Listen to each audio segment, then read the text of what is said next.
नमस्कार, मैं शुभ प्रेरणा। आप देख रहे हैं तथ्य भारत। 2024 लोकसभा चुनाव के पहले तमाम पार्टियां जनता को गोलबंद करने में जुटी हुई है और खासकर तमाम नेता अपने अपने पार्टियों के बारे में बताने पर जुटे हुए हैं। और इसी कड़ी में बता दें कि केंद्रीय मंत्री स्मृति ईरानी पटना पहुंची, जहां से उन्होंने मोदी शासनकाल को उत्तम करार दिया है। साथ ही उन्होंने ये कहा है कि 2024 में मोदी सरकार इतिहास रचने वाली है और उन्होंने ये भी कहा है कि यूपीए की सरकार में महज घोटाले ही घोटाले हुए हैं। स्मृति ईरानी ने मंच से पहुंचकर तमाम मीडिया गणों को आदर किया, सम्मान किया और साथ ही ये कहा कि तमाम बंधुओं के उपस्थिति में मैं ये तमाम बातें कह रही हूं, जहां पर उन्होंने ये कहा कि मोदी सरकार जल्द ही इतिहास रचने वाली है। और स्मृति ईरानी ने क्या कुछ कहा वो भी सुनिए। जनता की, देश की सेवा की, संस्कारों को संरक्षित किया, विकास भी किया, विरासत को भी बचाया। और इस देश की सबसे बड़ी विरासत, विकास की सबसे बड़ी पूंजी है हमारा देश का गरीब, जिसके उत्थान के लिए नरेंद्र मोदी ने 10 वर्षों तक बिना एक दिन थमे, बिना एक दिन रुके अपना योगदान दिया।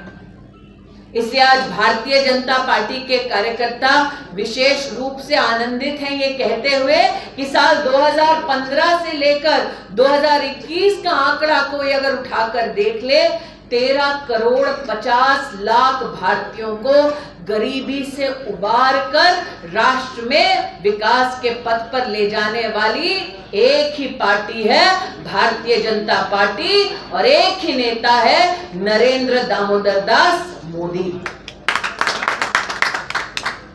और ये विकास क्या है गरीब के लिए?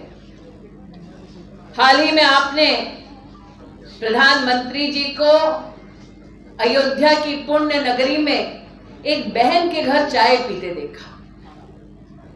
10 करोड़वीं उज्ज्वला की लाभार्थी। हमारे देश में कभी एक कल्पना नहीं थी कि गरीब की रसोई से धुआं छटेगा।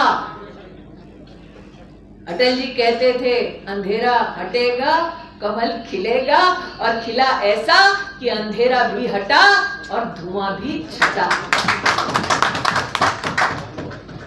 किसी ने कल्पना नहीं की थी कि 10 करोड़ गरीब परिवारों को गैस का सिलेंडर मुहैया कराया जाएगा, और उज्ज्वला 2 में तो गैस के सिलेंडर के साथ साथ चूल्हे की व्यवस्था भी भारत सरकार करती है।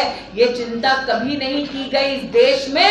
ये चिंता करने वाला एक गरीब माँ का बेटा, जिसने अपनी माँ को गरीबी में संघर्ष करते देखा, उस गरीब माँ के बेटे ने संकल्प लिया कि कोई भी गरीब परिवार इस संघर्ष से और नहीं गुजरेगा। लेकिन मोदी इस संकल्प में अकेले नहीं थे।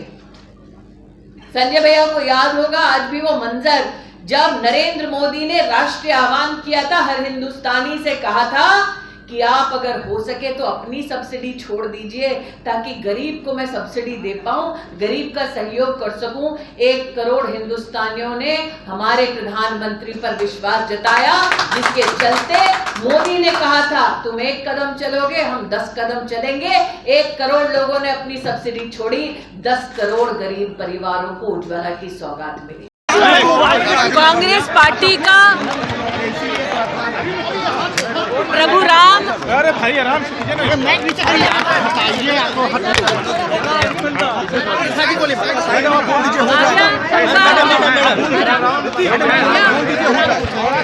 मैम आप बोलते जाइए, आप बोलते जाइए, बोलते रहेंगे। कांग्रेस पार्टी का अरे माइक प्रभु राम विरोधी चेहरा राष्ट्र के सम्मुख प्रस्तुत हो चुका है। यह आश्चर्य की बात नहीं कि सोनिया जी के नेतृत्व में जिस पार्टी ने कोर्ट में दस्तावेज दिया था कि भगवान राम का कोई अस्तित्व नहीं, उस कांग्रेस पार्टी के नेतृत्व ने पुण्य अयोध्या धाम में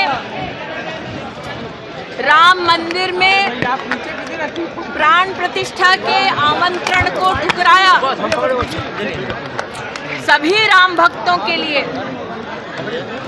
ये क्षण धर्म की दृष्टि से आस्था और विश्वास की दृष्टि से एक पुण्य क्षण है। मैम उन्होंने कहा कि personal matter, madam Nitish Kumar को जो लेटर है उसमें कहा है कि कुमार जी को रिलीजन जो है पर्सनल मैटर है। लालू जी को मैं इतना ही कहूंगी,